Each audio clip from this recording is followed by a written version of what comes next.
네, 오늘의 설교는 여러분 아마 눈치채셨겠지만 기도에 관한 설교입니다. 기도에 대해서 제가 여러 가지 말을 할 수 있고 또 여러 가지 이야기를 할 수 있겠지만 저는 오늘 특별히 우리 야고보가 말하고 있는 본문에서 말하고 있는 구하는 기도에 대해서 좀 나눠볼까 합니다. 어떤 기도요? 구하는 기도. 물론 여러분 잘 아실 거예요. 우리 대학부는 수준이 높으니까, 우리 드림이 공동체는 수준이 높으니까 기도는 단순히 내 모든 필요와 내 모든 원하는 것들을 주님께 아뢰는 것이 아니라는 걸 여러분 잘 알고 계실 거예요.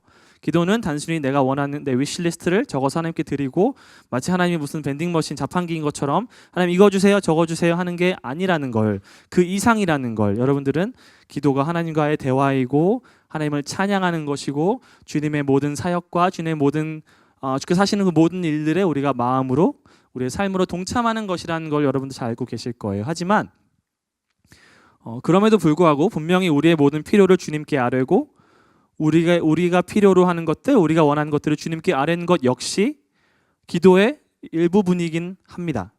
그리고 오늘 야고보는 본문에서 그 구하는 기도에 대해서 어떻게 우리가 기도해야 하는가, 이것에 대해서 오늘 본문에서 말씀을 하고 있습니다.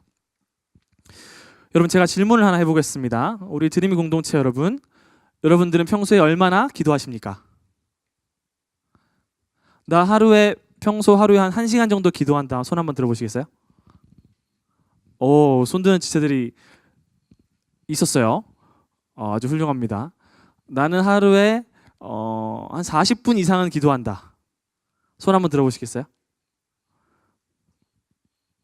네, 30분 이상 기도한다. 우리 리더들은 다 그냥 부끄러워서 손 안 든 거죠. 그렇게 알고 있습니다. 저는 우리 리더님들 다 1시간씩 기도하시는데 부끄러워서 손을 안 드신 걸로 하겠습니다. 여러분들은 하루하루 얼마나 주님의 은혜를 구하며 주님께 기도하며 살아가고 계십니까? 여러분들은 여러분의 삶에 어려움이 닥쳤을 때 여러분들이 하루하루를 살아가기 위해서, 여러분들이 하루하루를 살아갈 수 있는 그 힘을 얻기 위해서 여러분들 하나님께 기도로 구하며 나아가고 계십니까? 아니면 기도에 대해서 평소에 생각도 안 하면서 살다가 어쩌다 한 번씩 잠자리에 들기 전에 잠깐, 아니면 밥 먹기 전에 몇 초 이렇게 기도하는 삶을 살아가고 계십니까? 만약 우리가 기도하지 않는다면 기도하지 않는 이유는 도대체 무엇일까요? 여러분 생각해 봅시다. 제자반이라면 제가 여러분 한 사람 한 사람 지목해서 질문을 했을 텐데 지금은 그렇게 못하니까 여러분 속으로 한번 대답해 보세요. 여러분이 기도하지 않는 이유가 뭐예요?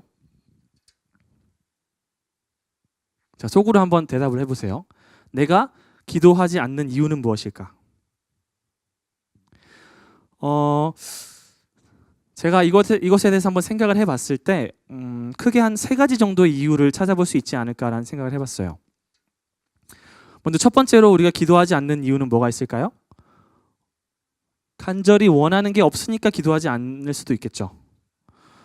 내가 원하는 것, 내가 정말로 간절히 원하는 것, 내가 정말로 필요한 것, 그게 없으니까 당연히 기도도 안 나오는 거라고 생각할 수도 있겠죠. 이게 첫 번째 이유예요. 내가 진짜 필요로 하는 거, 내가 정말로 간절히 원하는 게 없기 때문에. 이런 사람에게는 무엇이 문제일까요? 내가 정말 필요로 하는 게 없어서 하나님께 기도하지 않는 사람의 문제는 뭘까요? 올바른 것을 갈망하고 올바른 것을 구하는 마음이 없다라는 거. 다시 말해서 올바른 것을 갈망하고 욕망할 줄 모르는 우리의 마음의 방향성이 잘못되어 있다는 점. 그것이 그 사람의 문제가 되겠죠. 예를 들어서 우리 같은 GBS에 있는 누군가가 힘들어하고 있어요. GBS 때 그 친구가 힘들다는 이야기를 했어요. 근데 내 마음은 그 친구를 위한 기도가 나오지 않아요. 왜냐하면 나는 그 친구가 정말 그 문제가 해결되고 주님 안에서 평안을 누릴 수 있기를 내 마음으로 정말 갈망하고 원하지 않으니까. 혹은 내 삶에 어떤 개인적인 죄가 있어요.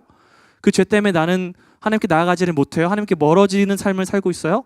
그런데 그것을 고치고 싶은, 그래서 그것을 정말 고치고 싶어서 하나님께 간절히 매달리고 싶은 그런 기도하는 마음이 생기지 않아요. 왜? 나는 그것이 정말 변화되기를 마음속으로 간절히 원하고 있지 않으니까. 첫 번째 문제 뭐예요? 올바른 것을 갈망할 줄 모르는 우리의 마음의 잘못된 방향성. 이게 기도하지 않는 첫 번째 이유가 되겠죠. 두 번째 이유는 뭐가 있을까요? 자, 여러분들이 정말 필요로 하는 게 있다고 해봅시다. 여러분들이 정말 원하는 게 있고 정말 필요로 하는 게 있어요. 근데 기도하지 않아요. 그럼 왜 그럴까요? 아마도 기도하지 않아도 내 힘으로 할 수 있다고 생각하니까. 기도하지 않아도 내 힘으로 할 수 있다고 생각하면 필요한 게 있고 원하는 게 있어도 기도하지 않을 수 있겠죠. 예를 들어서 저는 핸드폰을 꺼내서 카톡을 누군가에게 보내기 위해서 기도하진 않아요. 그렇죠? 저는 여기서 저기까지 걸어가기 위해서 기도하지 않아요. 여러분 기도 안 하시죠? 왜 그럴까요?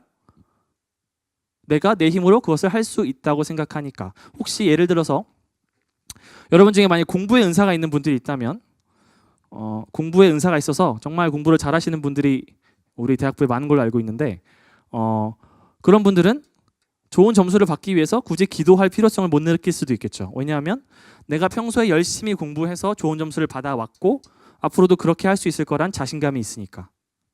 아니면 여러분 중에 뭐 축구를 좋아하는 사람이 있다고 해봅시다. 축구를 좋아하고 축구를 정말 잘해요. 그런 사람은 운동 경기에서 골을 넣을 수 있게 해달라고 기도하지 않겠죠.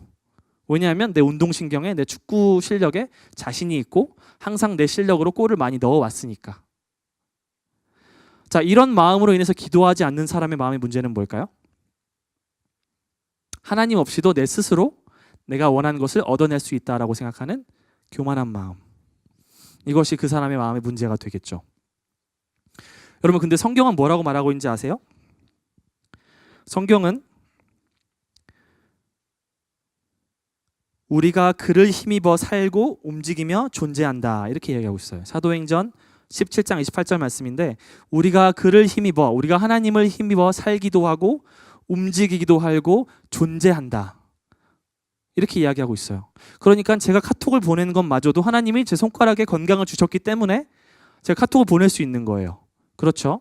제가 여기까지 걸어갈 수 있는 것도 하나님이 내게 건강한 다리를 주셨기 때문에 제가 할 수 있는 거죠.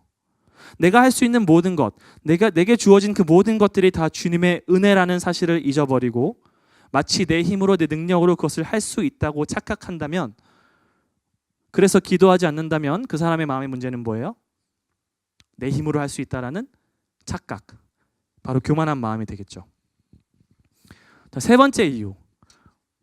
여러분들이 정말 필요로 하는 게 있어요. 그리고 그것을 내 힘으로 얻어낼 수 없다라는 것도 알고 있어요. 내가 정말 원하는 게 있고 정말 그것을 내가 갈망하는데 그게 나에게 정말로 필요한데 내 힘으로는 그것을 할 자신이 없어요. 그래서 항상 두렵고 불안하고 그래요. 혹은 내게 있는 무언가를 나는 잘 간직하고 유지하고 싶은데 그거를 빼앗길까 봐 두려워요. 그런데도 기도하지 않아요. 그러면 그 이유는 뭘까요? 뭐가 문제일까요? 그거는 기도의 능력을 믿지 않는 불신앙이 문제가 되겠죠. 내 힘으로는 할 수 없다라고 생각을 하는데 그리고 나에게는 그게 정말 필요하고 나는 그걸 정말 원하는데 그래도 기도하지 않아요. 왜? 기도해도 될 거라고 생각하지 않는다는 거예요. 여러분들이 여러분의 입술로 뭐라고 고백하든지 상관없이 여러분들이 만약에 기도하지 않는다면 그것은 여러분의 삶이 여러분들에 대해서 증언하고 있는 거예요. 나는 기도의 힘을 믿지 않는다. 나는 기도의 능력을 믿지 않는다라고 여러분의 삶이 여러분들에 대해서 말해주고 있는 거예요. 기도하지 않는다면. 누군가가 같이 기도하자 했을 때 고개를 숙일 수 있을 만큼의 믿음은 있을지 몰라도 내가 내 개인적으로 내 시간을 내서 하나님을 찾아서 하나님께 기도할 만한 믿음은 없다라는 거죠. 그런 사람의 문제는 뭐라고요? 기도의 능력을 믿지 않는 불신앙. 자, 세 가지 기도하지 않는 이유에 대해서 말씀드렸어요. 첫 번째가 뭐였죠? 올바른 것을 갈망할 줄 모르는 마음의 잘못된 지향성, 방향성. 두 번째가 뭐였죠? 내 힘으로 이루어낼 수 있다라고 생각하는 교만함. 세 번째가 뭐였어요? 기도의 힘을 믿지 않는 불신앙. 여러분들의 경우에는 어떤 점이 문제라고 생각하시나요? 나에게 해당되는 문제는 어떤 거죠? 아마 이 중에서 딱 한 가지만 내 문제다라고 말할 수 있는 사람은 별로 없을 거예요. 그렇죠. 우리는 때로는 올바른 것을 갈망하지 않아서 기도하지 않을 때도 있고 때로는 내 힘을 스스로 과신해서 교만한 마음에 기도하지 않을 때도 있고요. 때로는 필요하고 내 힘으로 할 수 없다는 것도 알고 있는데 기도해도 뭔가 달라지지 않을 거라고 생각해서 다른 방법을 추구하고 다른 방법에 시간을 쏟는 그런 우리의 모습도 많이 있을 거예요. 이 모든 문제들이 다 심각한 문제들이고 이 문제들에 대해서 제가 여러분께 설교를 한다면 아마 오늘 밤을 새야 될 수도 있어요. 하지만 여러분 GBS를 하시고 집에 가셔야 되기 때문에 이 중에서 특별히 오늘은 세 번째 문제, 바로 기도의 힘을 믿지 않는 불신앙에 대해서 한번 이야기를 해보려고 합니다. 자, 오늘 본문 말씀을 다시 한번 보겠습니다. 우리 1장 5절 말씀을 다시 한번 읽어볼게요. 같이 읽어보겠습니다. 시작. 너희 중에 누구든지 지혜가 부족하거든 모든 사람에게 후히 주시고 꾸짖지 아니하시는 하나님께 구하라. 그리하면 주시리라. 자, 지난번 설교 때 제가 이 앞절에 대해서 설교했다는 거 기억하고 계시죠? 그때 저는 뭐에 대해서 설교했었죠? 인내에 대해서 설교했었어요. 여러분들이 많은 시련을 당할 때 여러분 온전히 기뻐하십시오. 왜냐하면 그 시련이 우리 가운데 인내를 이루어내고 그 인내를 통해서 우리는 점점 그 시련이 우리의 믿음의 시련이고 그 시련을 겪음으로써 우리는 더 그리스도를 닮아갈 수 있기 때문이다라고 말씀을 드렸어요. 그렇기 때문에 이어지는 문맥으로 봤을 때 사실 이 지혜를 구하라 할 때 이 지혜는 이것과 연관이 되어 있어요, 분명히. 그리고 그 2장 이후에 야고보서 후반부에 나오는 또 지혜가 나오는데 이것과도 연관이 되어 있어요. 그런데 사실 저는 오늘 고민을 좀 했어요. 우리 대학부 친구들에게 이 지혜에 대해서 설교를 해야 할 것인가, 아니면 이 지혜를 구하는 기도에 대해서 설교를 해야 할 것인가, 좀 고민을 좀 했었는데 지혜에 관한 설교는 다음번으로 미루도록 하고, 오늘은 여러분 텀 첫 주일이잖아요, 그죠? 우리 새 학기를 맞이하는 시점이기 때문에 여러분들에게 주어진 삶을 잘 살아내고 싶을 거예요.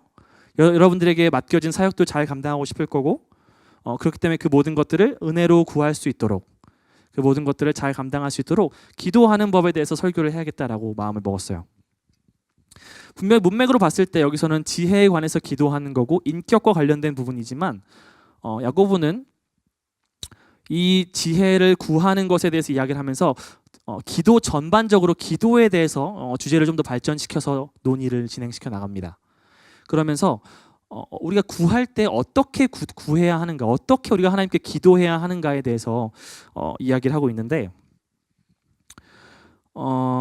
자 5절에 보면 우리 야고보가 우리에게 이렇게 기도하세요라고 말하면서 가장 먼저 말해주는 게 뭐냐면 바로 우리가 기도하는 대상이 어떤 분인가 하는 점을 알려주고 있어요. 우리가 기도하고 있는 바로 그분이 어떤 분이신가에 대해서 이야기해주고 있는데, 자 5절에 보면 뭐라고 말씀하고 있죠? 하나님은 어떤 분이시라고 묘사되어 있어요? 모든 사람에게 후히 주시고 꾸짖지 아니하시는 하나님께 구하라, 이렇게 되어 있어요. 자 여기서 후히 주시고라는 이제 헬라어 단어는 하플로스라는 단어예요. 근데 이 하플로스라는 단어는 신약에서 오직 이 본문에서만 쓰여진 단어예요. 그런데 이 단어는 대부분의 영어 성경에서 어떻게 번역이 되어 있냐면 generously, 관대하게, 풍성하게, 아낌없이 이렇게 번역이 되어 있어요. 그래서 우리말로도 후히 주신다 이렇게 번역이 되어 있죠. 근데 이 단어에 대해서 좀 더 깊이 단어 연구를 해보면 이 단어의 어원과 또 이 단어와 같은 어근을 가지고 있는 다른 단어들이 어떻게 쓰여져 있는가 자세히 살펴보면 이 단어는 단순하게 관대하게 준다는 의미만 가지고 있는 것이 아니라 기본적으로 계산하지 않는 마음을 의미하는 의미를 가지고 있어요. 계산하지 않는 마음, 복잡하지 않고 단순하면서 진실한 마음의 상태를 이야기하고 있어요. 무슨 말이에요? 하나님이 여러분이 기도하실 때 하나님이 여러분에게 응답하시는데 그 하나님이 어떤 분이냐면 여러분들에게 계산하지 않고 여러분들을 향해서 주시는 하나님의 마음이 복잡하지 않고 단순하고 진실되다라는 거예요. simple, sincere 이런 식으로 이제 번역이 될 수 있어요. 여러분들에게 주신 하나님의 마음은 아낌없이 계산하지 않고 복잡하지 않고 단순한 마음으로 여러분들에게 진실한 마음으로 주신다라는 거예요. 그래서 예수님께서는 마태복음 7장 11절에 이렇게 말씀하고 있어요. 우리 말씀 한번 같이 읽어보겠습니다. 시작. 너희가 악한 자라도 좋은 것으로 자식에게 줄 알거든 하물며 하늘에 계신 너희 아버지께서 구하는 자에게 좋은 것으로 주시지 않겠느냐. 예수님이 뭐라고 말씀하시냐면 너희 중에 사람들도 자식에게 좋은 것을 줄 알고 하물며 악한 자들도 자식에게는 좋은 것을 주고 싶어 하는데 하물며 하늘에 계신 너희 아버지께서 너희에게 좋은 것을 주시지 않겠느냐. 누구에게? 구하는 자에게 좋은 것으로 주시지 않겠느냐. 하나님의 마음이 이렇다라는 거예요. 여러분, 하나님은 여러분들이 기도하고 구할 때 하나님의 본심은 여러분들에게 다 주고 싶어 하는 마음이에요. 여러분 그것을 믿으십니까? 하나님은 여러분에게 정말 다 주고 싶어 하세요. 하나님이 여러분들을 향한 하나님의 마음은 복잡하지 않고 단순하고 진실돼요. 계산하지 않습니다. 여러분들이 다 주고 싶어 하세요. 하나님은. 그것이 가장 잘 드러난 곳이 어디예요? 우리 리더들, 하나님이 여러분들에게 다 주고 싶어 하는 그 마음이 가장 분명하게 드러난 곳이 어디예요? 십자가예요. 하나님 계산하지 않습니다. 계산하지 않아요. 하나님 주실 때는 다 주십니다. 하나님은 자기 아들을 아낌없이 내어주셨고 여러분과 저를 위해서, 우리를 위해서 자기 하나밖에 없는 아들을 내어주셨어요. 그 아들의 가치는 저와 여러분들의 가치를 다 합친 것과 비교할 수 없을 만큼 커요. 그런데 그 예수님이 여러분들을 위해서, 저를 위해서, 우리를 위해서 모진 고난 고통을 당하시고 수치와 조롱을 당하시고 침뱉음을 당하시고 죽으셨어요. 그것이 하나님이 여러분들을 향해서 가지고 계시는 마음이에요. 아낌없이 주고 싶어 하시는 진실한 마음. 야고보는 우리가 하나님께 기도할 때 하나님이 어떤 분이신가를 기억하라고 말하고 있습니다. 하나님께 구할 때 하나님은 반드시 내 기도를 지금 듣고 계시고 내가 기도할 때 하나님은 반드시 응답하기를 원하시는 하나님이시라는 걸 여러분들 기억하라고 야고보는 여러분들에게 이야기하고 있는 것입니다. 또한 야고보는 뭐라고 말하고 있어요? 후히 주시고 뭐하지 아니하시는? 꾸짖지 아니하시는. 여러분 군대 생활 해보신 분들 혹은 사회생활 해보신 분들은 아마 잘 알 거예요. 물어보지 않고 하면 뭐라고 혼나요? 왜 안 물어보고 네 마음대로 하냐고 혼나고, 물어보면 뭐라고 혼나요? 왜 아직도 그것도 모르냐고 혼나죠. 되게 애매해요. 안 물어보고 내가 혼자서 처리하면 왜 네 마음대로 하냐고 혼나고, 물어보면 아직도 그것도 모르냐고 혼나고. 근데 하나님은 어떤 분이시라는 거예요? 절대 꾸짖지 아니하신다라는 거예요. 너 왜 아직도 그것도 몰라? 너 왜 아직도 그걸 나한테 기도해? 너 스스로 좀 해봐. 너 언제 철들래? 라고 하나님은 우리에게 꾸짖지 아니하신다라는 거예요. 우리가 하나님께 기도할 때 하나님은 꾸짖지 아니하시고 아낌없이 다 주고 싶어 하시는, 그게 바로 하나님 아버지의 여러분들을 향한 마음이라는 거죠. 저는 성경에서 가장 감동적이고 가장 정말 하나님의 마음을 움직였던 기도 중에 하나가 뭐라고 생각하냐면 바로 역대하 20장 12절에 나오는 이 여호사밧의 기도라고 생각합니다. 성경에 많은 감동적인 기도들이 있지만 저는 이 기도를 볼 때 항상 마음이 뭉클하고 하나님이 이 기도를 얼마나 기뻐하셨을까라는 생각을 해봐요. 우리 함께 말씀을 좀 같이 읽어봤으면 좋겠는데, 자 20장 12절 같이 한번 읽어보겠습니다. 시작. 그들을 징벌하지 아니하시나이까. 우리를 치러 오는 이 큰 무리를 우리가 대적할 능력이 없고 어떻게 할 줄도 알지 못하옵고 오직 주만 바라보나이다. 다시 한번 읽어볼게요. 자 시작. 우리 하나님이여 그들을 징벌하지 아니하시나이까. 우리를 치러 오는 이 큰 무리를 우리가 대적할 능력이 없고 어떻게 할 줄도 알지 못하옵고 오직 주만 바라보나이다. 아멘. 모압 자손과 암몬 자손이 이스라엘을 쳐들어왔습니다. 근데 여호사밧 왕은 그들을 대적하고 무찌를 수 있는 자신이 없었어요. 그들을 이길 수 있는 방법을 알지 못했어요. 그래서 여호사밧은 하나님께 정말 하나님만 간절히 의지하는 기도를 올려드립니다.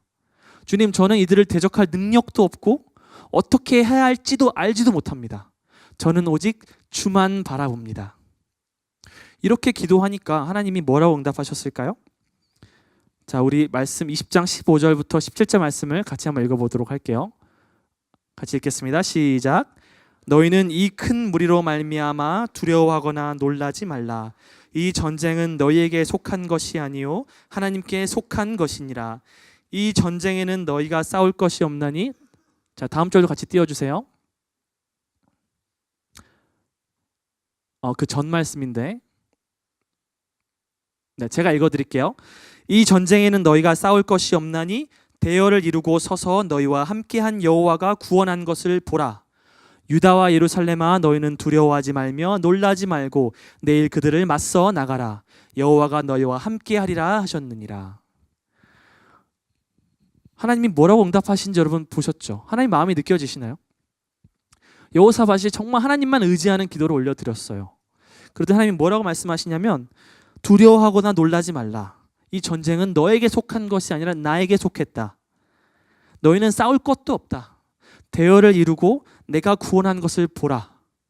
너희는 두려워하지도 말고 놀라지도 말고 내가 내일 그들을 맞서 나가라. 너희 여호와가 너희와 함께 하리라. 결과가 뭐예요? 여호사밧이 하나님만 간절히 의지하는 기도를 올려드렸을 때 하나님은 그들이 서로 싸우게 만드셨어요. 그래서 이스라엘은 그저 피 한 방울 흘릴 것도 없이 그들이 남기고 도망간 것들을 탈취하게끔 하셨어요. 우리가 하나님을 의지할 때, 우리가 오직 하나님만 의지하며 하나님만 바라보며 기도하며 주님, 나는 정말 주님밖에 의지할 게 없습니다. 오직 주만 바라봅니다 라고 기도할 때 하나님은 이렇게 기뻐하시고 이렇게 후히 주시고 절대 꾸짖지 아니하신다라는 거예요. 야, 네 힘으로 좀 해봐 라고 말씀하시는 것이 아니라 내가 너를 위해서 싸워주겠다라고 말씀하신다는 겁니다.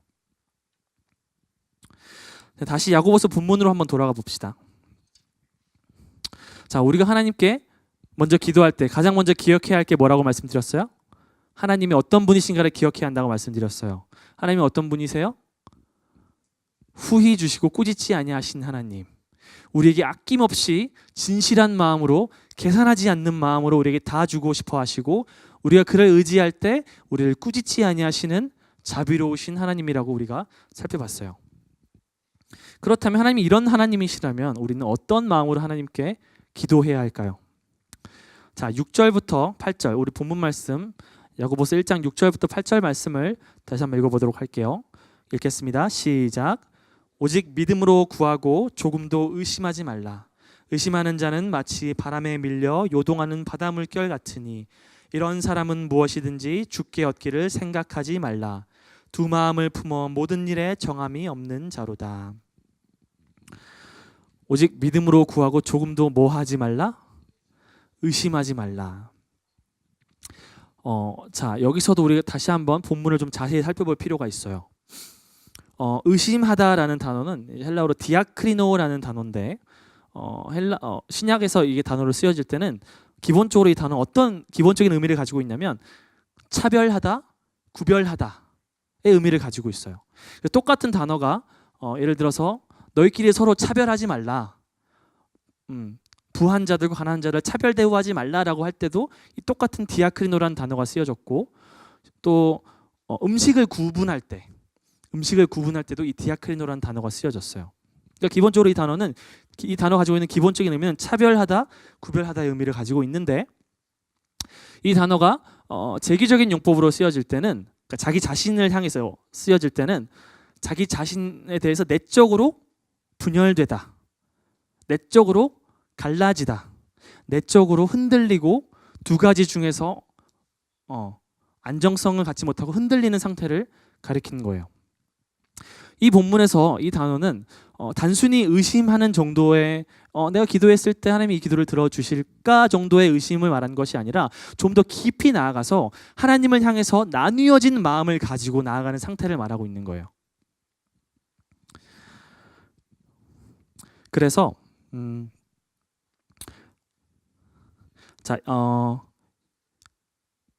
야고보서 1장 7절에 보면은 이런 나뉘어진 마음을 가지고 있는 사람은 주께 무엇이든지 주께 얻기를 생각하지 말라라고 말하고 있고 8절에는 두 마음을 품은 자로다 이렇게 이야기하고 있거든요.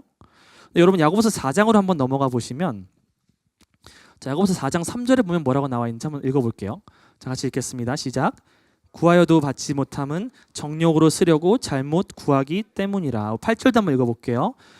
하나님을 가까이 하라. 그리하면 너희를 가까이 하시리라. 죄인들아 손을 깨끗이 하라. 두 마음을 품은 자들아 마음을 성결하게 하라. 자, 야고보는 지금 4장에서 부분적으로 1장에서 했던 말들을 반복하고 있어요. 그렇죠? 이런 의심하는 자는 무엇이든지 죽게 얻기를 생각하지 말라라고 이야기했는데 4장 3절에서 뭐라고 말하고 있어요? 구해도 못 받는 이유가 뭐라고 말하고 있어요? 정력으로 쓰려고 잘못 구하기 때문이다. 8절에는 1장 8절에서 말하고 있는 것처럼 두 마음을 품었다라는 말을 다시 한번 반복하고 있어요. 두 마음을 품었다라는 게 어떤 말이라고요? 하나님과 세상을 향해서 나뉘어진 마음을 가지고 있는 사람, 하나님과 세상 가운데서 흔들리고 안정되지 못하고 마치 바람에 흔들리는 물결처럼 요동치고 그 모든 일에 있어서 결코 정함이 없는 자, 그 모든 일에 있어서 결코 안정성이 없는 자, 항상 흔들리는 자를 말하고 있는 거예요. 야고보서 4장에서는 이런 사람들이 가져오는 결과가 뭐예요? 싸움과 시기와 다툼이에요. 이런 사람들이 가지고 오는 공동체에서 가져오는 결과는 분열과 다툼과 싸움과 시기라는 거죠. 이렇게 세상과 하나님을 사이에 두고 마음이 나뉘어지고 흔들리는 사람은 어떤 사람이요? 무엇인지 하나님께 얻기를 생각하지 말아야 할 사람이고 자기의 정욕으로 하나님께 구하는 사람이고 이런 사람 아무리 구해도 얻을 수 없다라는 거예요. 두 마음을 품은 사람이라는 거예요. 그러니까 우리가 하나님께 기도할 때 하나님께 어떤 마음으로 나아가야 해요? 지난번에 우리 목사님께서 설교해 주셨던 것처럼 나뉘어지지 않은 마음. 하나님을 예배하는 자는 어떤 마음으로 그때 예배해야 한다고 말씀하셨어요? 그때 설교 제목이 모노폴리였나요? 나뉘어지지 않은 마음. 하나님 우리 모든 전심의 예배를 받기 합당하시다고 말씀하셨었죠? 우리가 하나님께 기도할 때도 마찬가지예요. 우리는 하나님께 기도할 때 하나님과 세상을 향해서 마음이 갈라져 있으면 안 된다라는 거예요. 하나님과 세상 사이에서 마음이 왔다 갔다 해서는 안 된다라는 거예요. 하나님은 우리에게 모든 것을 다 주고 싶어 하시지만 정욕으로 잘못 쓰려고 구하는 자에게는 주실 수 없다라는 거예요. 자식이 칼을 달라고 하면 줄 아버지가 있겠습니까? 여러분들이 아무리 하나님이 여러분에게 주기를 원하셔도 여러분들이 정욕으로 세상을 향한 마음으로 잘못 구한다면 하나님은 그 마음에 그 기도에 응답해 주실 수가 없다라는 거예요. 사랑하는 드림이 공동체 여러분, 여러분들이 하나님께 기도하는 기도의 제목들을 한번 생각해 봤으면 좋겠습니다. 여러분들 GBS 하실 때마다 기도 제목 나누시죠? 그죠? 그 기도 제목 나눌 때 여러분들이 나누는 그 기도의 제목들 한번 살펴봅시다. 여러분 지난주에 나눴던 기도 제목이 뭐였는지 한번 생각해 봐요. 여러분의 기도의 제목들은 어때요? 그 기도의 제목 가운데 하나님을 향한 진실한 마음이 담겨져 있나요? 아니면 여러분들이 나누었던 여러분들이 스스로 함께 구하는 그 기도의 제목들이 세상을 향한 마음이 거기에 섞여 있진 않나요? 여러분들이 하나님께 기도할 때는 자 말씀을 정리하도록 할게요. 여러분들 하나님께 기도할 때는 두 가지를 기억해야 합니다. 첫 번째, 하나님이 어떤 분이시라는 거, 하나님의 성품이 어떠하다는 거. 하나님이 어떤 분이세요?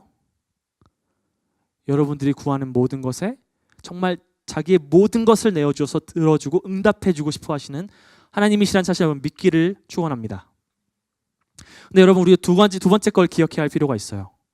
우리가 하나님께 기도해야 할 때 우리는 어떻게 나아가야 하는가? 두 마음을 품고 나아가서는 안 됩니다.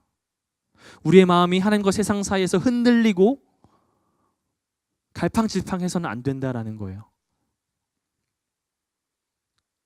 여러분의 기도의 제목들이 주님 좋은 학점 주세요. 주님 세상적으로 성공하게 해주세요. 주님 좋은 예쁜 여자친구, 잘생긴 남자친구 주세요. 주님 좋은 대학교에 들어가거나 좋은 대학원에 들어가거나 좋은 직장에 취직하게 해주세요라고 한다면 하나님은 그 기도에 응답해 주실 수 없다라는 거예요. 그리고 설령 그 일이 여러분 삶 가운데 이루어진다고 하더라도 그건 하나님의 기도의 응답이 아니라는 거예요. 여러분 제가 예전에 이런 얘기를 들은 적이 있어요. 어떤 친구가 이렇게 얘기했대요. 나 정말 취직만 하면 정말 하나님 잘 섬길 수 있을 텐데 이렇게 얘기했대요. 여러분 아마 결과를 여러분 아마 예상하실 수 있을 거예요. 그래서 취직했어요. 어떻게 됐을까요? 더 하나님 열심히 섬겼을까요? 아니요. 오히려 더 하나님께 멀어지고 공동체로부터 멀어지고. 그 마음, 그건 하나님의 기도에 응답해 주신 게 아니에요. 그거는 축복이 아닙니다, 여러분. 미안한 말이지만 저는 여러분들이 세상적으로 성공하는 것에 관심이 없어요. 여러분들이 좋은 직장에 취직하는 건 저랑 상관없는 일입니다. 좀 제가 너무한가요? 저는 저 자신과도 마찬가지예요. 저는 제가 좋은 저는 교역자니까 좋은 교회에서 사역하는 것에 대해서 저는 물론 제가 나중에 가면 또 변절될 수도 있겠지만 지금으로서는 사람 마음은 믿을 수 없는 거예요. 근데 지금으로서는 저는 하나님 보내시는 곳이면 어디든지 순종하고 싶은 마음이 있어요. 여러분들에게도 마찬가지예요. 하나님도 마찬가지일 거라고 생각해요. 여러분들도 하나님도 여러분들이 좋은 직장에 취직하는 것에 큰 관심 없으실 거예요. 하나님이 관심 있는 건 뭐예요? 여러분들이 정말 예수님의 제자답게 살아가는 거. 아멘이십니까? 정말 예수님을 닮아가는 거. 정말 이 세상에서 하나님의 빛을 비추며 하나님의 뜻을 이루며 하나님께 영광 돌리는 삶을 사는 거. 그게 좋은 직장에 취직하는 거면 그걸 주시겠죠. 여러분들이 진실한 마음으로 구한다면 주시겠죠. 근데 여러분들이 만약에 내 평안과 내 안정과 내 육신의 편안함을 위해서 기도한다면 하나님이 아무리 여러분들에게 자기 모든 것을 내어주고 싶어 하더라도 그 기도에는 응답하시지 않는다는 겁니다.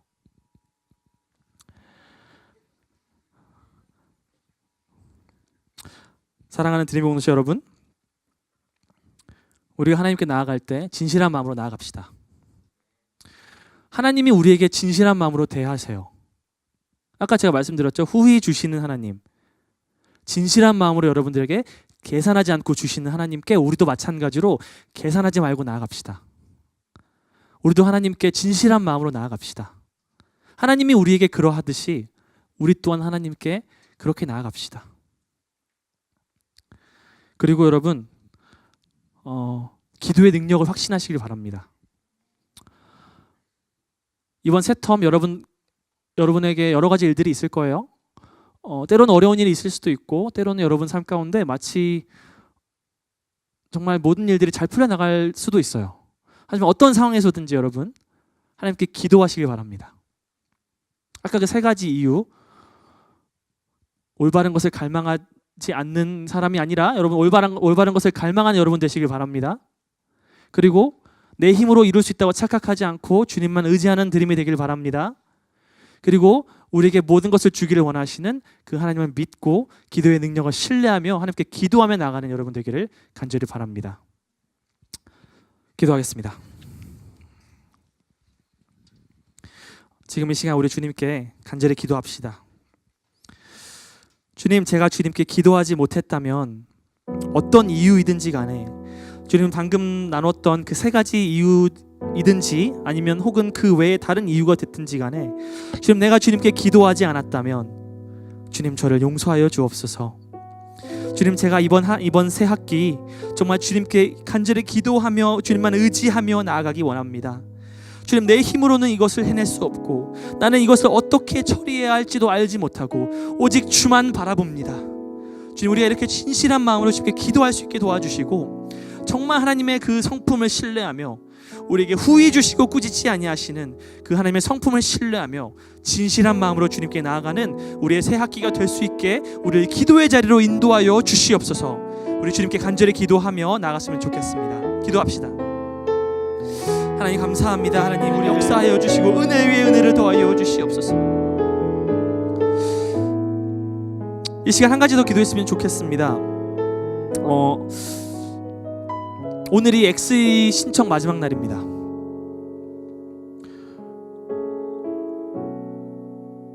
오늘 설교 내용과는 상관이 없는 그냥 제 기도 제목이라서 여러분 같이 기도했으면 좋겠는데,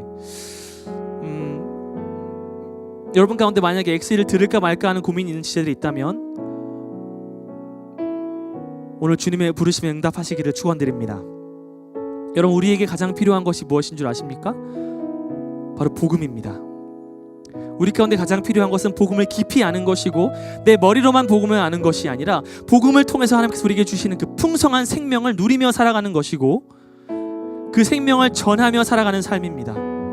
그 생명을 전할 때 그 생명을 전하는 대상자만 살아나는 것이 아니라 그 생명을 전하는 나도 살아납니다.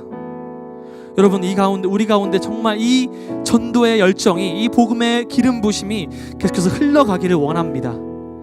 오늘 마지막 날인데, 오늘 신청 마지막 날인데 주님 우리의 마음 움직여 주셔서 우리 드림의 대학부가, 우리 드림의 공동체가 정말 주님 이 귀한 훈련의 자리로 나아갈 수 있도록 역사하여 달라고 이 시간 엑스의 훈련을 놓고 마지막으로 함께 간절히 기도하고 제가 마무리하도록 하겠습니다. 이제 기도합시다. 하나님 감사합니다. 하나님 정말로 주님이 엑스의 우리를 인도하여 주시옵소서. 사랑이 풍성하신 하나님 감사합니다. 이번 새 학기 우리가 주님만 의지하며 간절히 기도하며 나아가기를 다시 한번 결단하며 기도합니다. 하나님 각자 부르신 그 자리에서, 리더의 자리에서, 사역의 자리에서, 혹은 캠퍼스와 직장과 가정의 자리에서 하나님 우리가 언제나 주님만 의지하며 기도하며 살아가는 주님의 제자들이 되게 하여 주시옵소서. 주여 우리에게 기도를 가르쳐 주시고 기도하는 삶을 가르쳐 주시옵소서. 감사합니다. 사랑합니다. 우리의 기도를 들으시고 응답하기를 기뻐하시는 거룩하신 예수님의 이름으로 기도드렸습니다.